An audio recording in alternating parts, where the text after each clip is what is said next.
C'est demain, mercredi, qu'aura lieu la première demi-finale de la Coupe d'Afrique des Nations. Une demi-finale 100% anglophone entre le Nigeria et l'Afrique du Sud. Deux adversaires au parcours diamétralement opposés. D'abord les Super Eagles qui ont entamé cette compétition-là ici au stade Alassane Ouattara de Bempé à Abidjan par un nul face à la Guinée équatoriale dans la poule A avant de se faire le scalp de la Côte d'Ivoire 1-0 sur un penalty transformé par Trust Ekong. Et puis s'est offert ensuite la Guinée-Bissau au stade Félix Houphouët-Boigny du plateau. Et puis cette équipe du Nigeria est montée petit à petit en puissance dans cette compétition-là.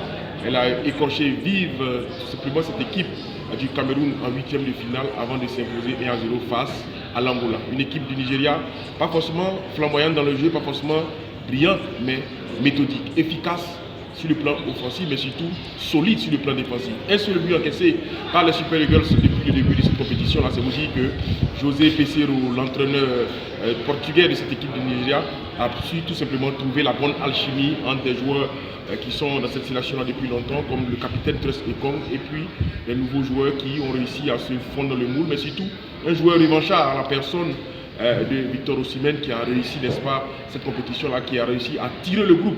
C'est vrai qu'il n'est pas encore dans l'efficacité absolue, mais il est impliqué sur l'ensemble des buts inscrits par le Nigeria. C'est vous dire tout le travail collectif de ce joueur, l'attaquant de Naples, élu meilleur joueur africain et qui est en train de le confirmer au fur et à mesure. Le Nigeria a surtout retenu la leçon de l'édition de 2022 au Cameroun, où elle avait commencé tambour battant, elle avait gagné ses 3 matchs de poule et puis elle avait ensuite sombré en huitième de finale face à la Tunisie. Non, les Nigériens ont décidé d'aborder la compétition autrement, doucement, mais elle est en train de monter en puissance. Et puis en face, l'Afrique du Sud, qui a commencé avant avec une défaite en Somalie, mais qui a su se remettre dans le sens de la marche, qui a su retrouver la bonne énergie.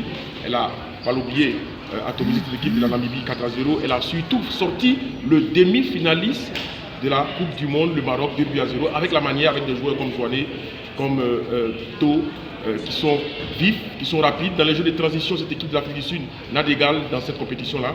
Attention aux hommes de Hugo Bros qui, lui, a remporté la Coupe d'Afrique en 2017 avec le Cameroun. Donc c'est un entraîneur qui sait, qui connaît le parfum de cette compétition, qui sait où mettre les pieds, qui sait quel tempo imprimer au rythme à chaque fois que besoin s'en fait sentir.